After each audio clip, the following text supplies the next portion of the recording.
بسم الله الرحمن الرحيم الحمد لله رب العالمين وصلى الله وسلم على سيدنا ومولانا محمد النبي الأمي وعلى آله وصحبه وسلم أجمعين وحوحير إلى دعوة لبدان كريم متاكم من نجاسة مسوى طاهر أصل كيسو ظاهر ويه واحد اللي هو شرعي ونجاسين يعني أموري انت النبي عليه الصلاة والسلام حلقي سيبويوين المهم وجليين الدلي قودي هل مرة هل أدقى لبو يري أو سوانا عن صحري أنا معنا وعلى ما أصل كانوا ظاهر هي ما أصل واحد وحي نظافة هذا السنة دقمنا وناد وغير المساجد اللي إنه قالوا وسخ نقونا ينا الله وقرأ ومدى القرآن كأخذي زي تفسيرك طبعا هذه عادة قد تيرحله الفصحى كتشرتي أما صلاة خلافة القرآن كآخر سكيس أما تفسيرها لغا آخرية أما حفظها لغا آخرية صلاة خلافة مربع صومع مقوطة وحاول أكسان هدان وحكو قصب يجري وامتحانات بقرأيه إلى 10 هرمام يسعاني أهين يسوكتين كي كظاهر نقوم يسوك يا وناكسن قاعدة لقاطع من هاي كاد مركن آخرين أيوه مسألة كستو عن شيء وكتابه كنت طالع آخرين معنايين دليل كذا شيء معناه دوما هنا أنا نقول سيدا كوكا حسني أما أنكو عمل فلو لكن ده مذهب كيف سيدا أصلا كلية مذهب كيف نقول لك يعدي وعن في ليا وصدا وتين وحلياب له وقف إسلام وصن كهدلين أي كهدلين haddii aan ku hormaro ninka ugu horeeya ay shibili dhahaan ninkaasu marka koowaad waa beenaale adinkaa ii qiri doona inuu beenaale yahay marka labaad waa khaa'in adinkaa ii qiri doona inuu khaa'in yahay marka koowaad waa beenaale wuxuu beenaale ku yahay waxaad in badan aragteen asagoo leh annagu waxaan nahay madhab shaafici baan raacsannahay dad shaaficiyaha nahay maca daalika madhabkii shaaficiga ahaa wixii ku qornaa oo dhan ayuu ka been sheegahayaa waa beenaale wey inuu ka been sheegahayana anaa ku tusaayo ituso itaabsi majmuuca oo sharxul muhadhabka imaam an-nawawi waxa uu ku leeyahay asagoo oo mataga ka hadlaya amal qay'u matagu fanajisun wa najasu indana anaga shaaficiya hadaan nahay agteena najaaso weeye qaliiluhu intiisa yar wa kathiruhu intiisa badan in yar iyo in badanba waa najaaso madhhabu shaafici wakaasa imaam an-nawawi majmuuca sharxul muhadhabka juska labaad boga 588 ka fiirso beenaale way marka inuu beenaale yahay ma ku cadaatay inuu meel walba ka sheego anaga shaaficiyaan nahay laakiin madhab shaafici wixii uu qabay uu ka been sheegaya ma taarto tawa beenaale khaa'in way wuxuu khaa'in ku yahay dad ayaa waxay u aamineen inuu nin culummo ah yahay oo haddana waxay u aamineen inuu madhab shaafici uu ka jawaabayo oo madhab shaafici u fidiyoonayo markaasuu wuxuu ku jawaabay ra'yigiisa madhab kama jawaabin diinna kama jawaabin ra'yigiisa iyo waxay ila tahay anigu ma arag haddaad adigu arag jaahil baa tahay waa ka jaahil tahay diintii waa tanaahe baro waxaan ma arag diin laguma dhiso masalana laguma dhiso dadna looguma jawaaba anigu saas ma arag sidaas darteedu waa saan waxa haddana wax la yaab leh su'aashi la su'aalay oo matagu ma najaasa jawaabta meesha uu ka bixiyay xataa caamiga iska ebarka wuu fahmi karaa ninkaan inuu aqoon diineed uusan lahayn lama su'aalin matagu asalkiisii hore waxa uu ahaa madaahir baa lama su'aalin qofka inuu jaahil yahay waxa lagu yaqaanaa su'aasha la su'aalay ma jawaabee meelo kale ka warwareegaa oo dadku jahwareer ku rida waxa uu yiri kow sidaad maqlayseen dibna u dhageysta mar laba matagu asalkiisii waa daahir buu yiri yaa isku haysta mataga asalkiisii inuu daahir ahaa bariisaad cuntay buu ahaa caanaad cabtay buu ahaa ma fahamtay digiraad cuntay buu ahaa يعني عنبات soo cuntay buu ahaa shay xalaalaho daahira ayuu ahaa marka asalkii inuu daahir ahaa adeer cid kuma weydiin cid walba og su'aashaas laguma weydiin waxa lagu su'aalay matagi markii qofkii wixii cunay calooshi gaalay ay isbedeleen ureen taqayur ku dhacay ma najaasa baa lagu su'aalay su'aashu taas weey ma ahan meeshaad aaday iyo dadka caamada aad lu goynaysid oo qaribaysid hadaba matagu waa najaaso haduusa adinka idinka ag maray waxa idin sheegaya matagu waa najaaso culamaa'ul islaam afarta madhabood markii la yiraahdo maalikiya ma ahan saddexdooda inuu najaaso tahay bay qabaan saddexdooda inuu najaaso tahay iska daa anagu marka madaahibta kale waxba shuqul kuma lihin madhab shaafici baa anagu ku dhaqanaa shariicada islaamku waxa banaanayn oo xaraan ah madhabka wixii ka jilicsan inaad ka qaadatid kan wixii ka jilicsan inaad ka qaadatid kan wixii ka jilicsan inaad ka qaadatid oo madhab walba wixii adiga naftaadu ay jeceshahay inaad ka qaadatid diin la'aan way taas waa ittifaaq diin la'aan way taas ma banaan xaraam way laakiin maxaa la rabaa qofku madhab inuu ilaahay ugu dhowaado kuna dhaqmo horta taas weeye mataga marka culummadu marka ay leeyihiin najaaso weeye daliil miyay u haystaan mise waa iska dhehe daliil bay u haystaan daliilkay u haystaan waxa weeye ilaahay subxaanahu wa tacaala aayad qur'aan wuxuu ku yidhi wayuxarimu calayhim alkhabaa'ith waxyaalaha khabiidka ah oo xun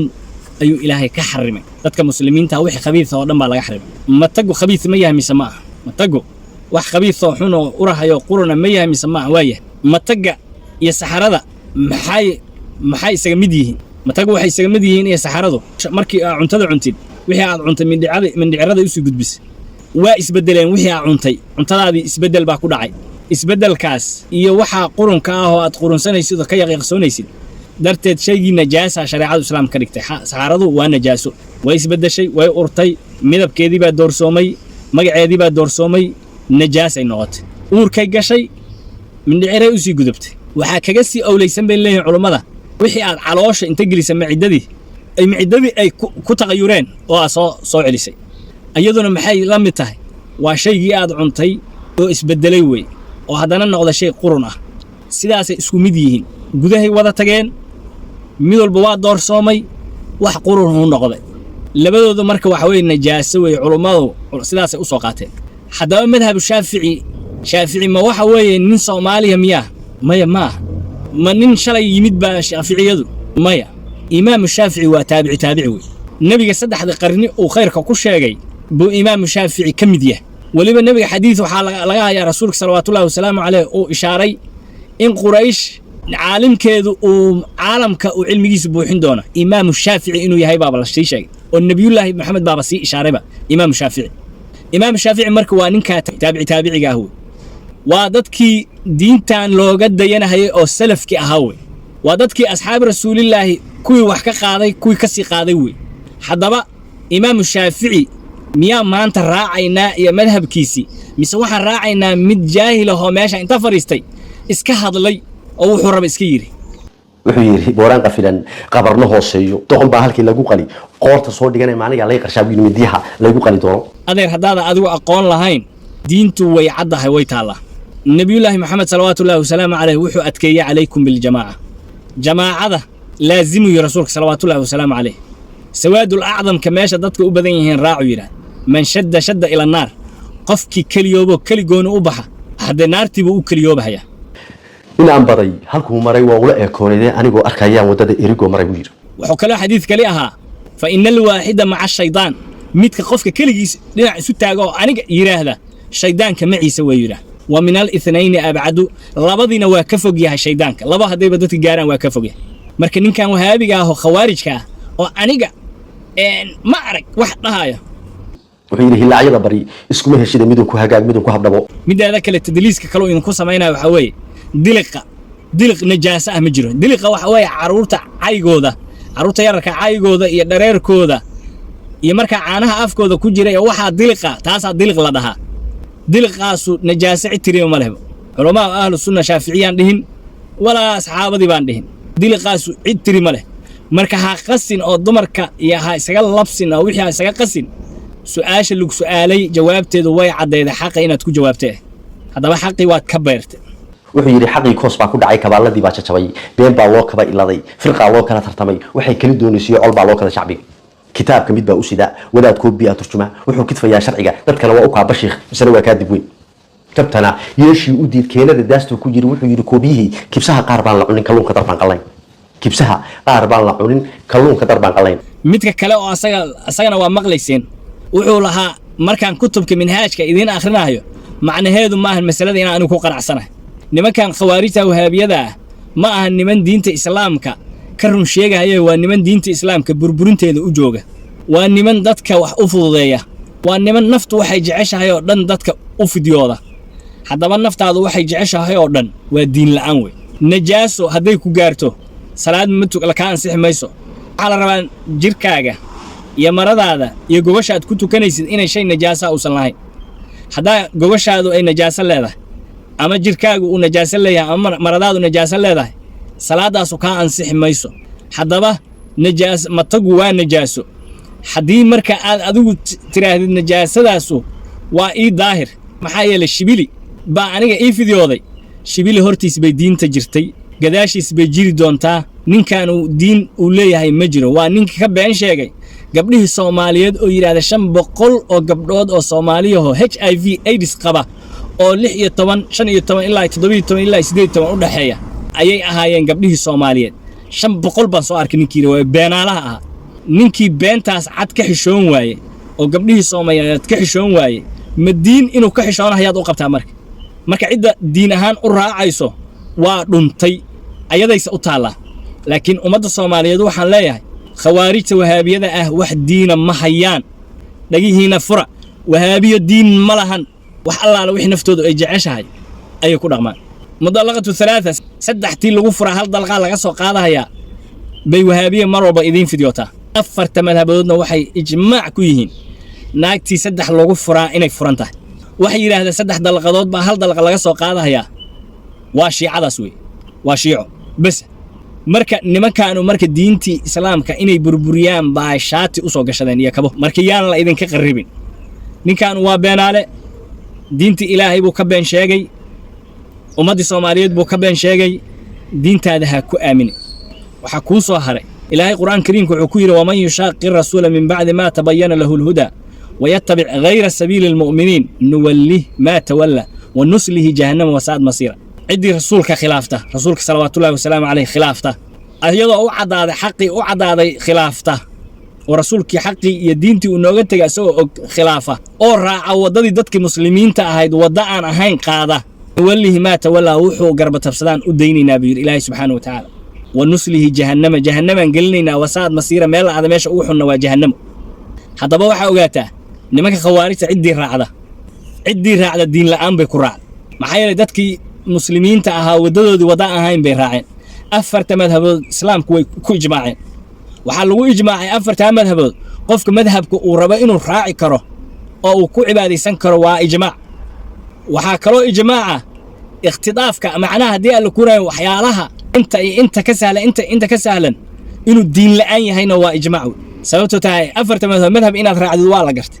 laakiin madhabkan wuxuu ka jilicsan yahay iga sii kana wuxuu ka jilicsan yahay iga sii diin la'aan wey waa diin la'aantaas marka wadadii islaamka ahayd wada aan ahayn baad qaaday muslimiinta maxay ku tageen afarta madhabood baa lagu ijmaacay wax kale oo caalamka ka jira ma leh afarta madhabood aan ahayn afarta madhabood marka shaafiiciye cidii ah inay shaafiiciye ku dhaqanto wey oo wadada shaafiiciyada ay raacdo laakiin madhabkii baan ka been sheegaya waana sheeganayaa waa beenaale waa aragtay qunuudka way ka tagaan madhab shaafiicina waa la qunuudaa bisinka way ka tagaan madhab shaafici bisinka waa la qaadaa waxaan oo dhan waa qaribaad iyo dadka diinta ka qasayaan waxaan ahayn ma wadaan hadaba dadkaanu diintii madhabkii ma yaqaanaan fiqi shaafiicina ma yaqaanaan fiqiga waxa ka barataan culamaa ahlu sunna wal jamaa diinta waxaad u raadsataa culamaa ahlu sunna wal jamaa waa qofkii raba inuu badbaado aakhiradiisa u badbaado laakiin qofkii raba khiyaali iyo iideh iyo hebel iyo magaciisi iska raac qoladan asxaab shimaalka raac meeshay ku geeyaan adaa arki dooneen shalayna wax ku tari maaye intaas aan idin leeyahay madhab shaafici waa wax qoran ninki intaas intuu kutubkii bay akhrinayaan way radinayaan kutubkii bay akhrinayaan war maxaa u akhrisanaysaa ma aad la timaada adigu madhab adigu leedahay maxaad u radinay kutubkii buu leeyahay waa akhrinaya waa radinaya cilmiga uu hadda noo keenayo maxay tahay saddexdii qarni oo nabiga amaanay dadkii ahaa iyo wadadoodii cidii haysay diintan ittibaac wey wa kullu khayrin fi ittibaa'i man salaf khayr dhammaantiis waa dadkii hore oo la raaco wa kullu sharrin fi ibtidaa'i man khalaf shar dhammaanteedna waa kuwa dambe oo la dambe wixii ay la yimaadeen oo cusub ay la yimaadeen raaco wey waxay la soo kuwa nimankan waxay la yimaadeen oo cusub waa baadil wey marka baadilkaas hal iska jiro waa idinkaga digayaa culamaa ahlu sunna wal jamaa maalin walba idinkaga digaan dhaga duleela oo wax maqlaaya ma lihidin intii ilaahay u naxariista ma ahane zaman aakhir baan maraynaa oo sharta la jecel yahay khayrka laga jecel yahay hadaba matagu waa najaaso gabar caado qabtana kitaab quraan ma taaban karto xaraan wey salaada quraankaas markii laga soo tago waxa ku xiga waa jimicsigan istaag iyo foorarsi iyo magaciisi gabadha gurigeeda joogtaa waa foorarsataa waa istaagtaa waa kacdaa waa lagama bax xanibine oo looma diidin foorarsigeeda iyo socodka wax loo diiday waa quraankaas ay akhrinayso iyo munaajaadkaas ilaahay qoftii la yiri salaad ha tukanin oo quraankii aysan banaanayn inay akhriso ayuu wuxuu ku leeyahay waa khilaafi maxaa khilaafi ah ما ببناني حرام ويه إن جبر قرآن أخسو ولا هالحديث كان هالحديث خلافي ويه ما خلاف وعلى ده واحد دل أنت كوي مالس وخلاف ولا هالحديث كان وهل صحابي ذا أيضا عادة قبتين القرآن كآخرنيش شبيليو هالحديث كان جبر صحابي ذا هو أيضا عادة قبته والنبي هو إدما إن القرآن كآخرس هالحديث كان وخلافي وردينتو اتباع وي ابتداعي رأيي أنا هالي صراحة خالفته عرف ما وحي شرعي وجري هل خلافه هل وأقون صدام ما ورأقونسي إلهي بان كرمنا كمرمنا بني آدم إلهي كبق والإلهي كبق ميلحن بات كسعتا أديك يقول الله متكا ميلحن بات كسعتاني إلهي كبق ومد الصوماليين خربين أداة تجي لكن دادك هسي قلافن ننت واتكتين لكن دادك قلافنين انت أسان كسو كوبا يا وبالله التوفيق والسلام عليكم ورحمة الله وبركاته